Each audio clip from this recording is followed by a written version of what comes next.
లోకం ఒక మాయని తెలుసుకున్నాను. ఏది నా సొంతం కాదనుకున్నాను.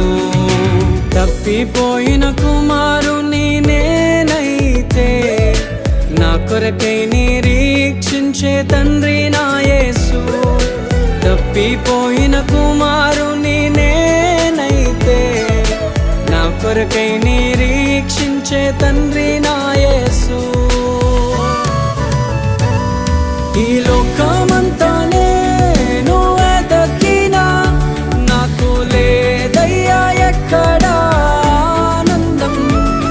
నీ సన్నిధిలో ఒక్క క్షణం గడిపి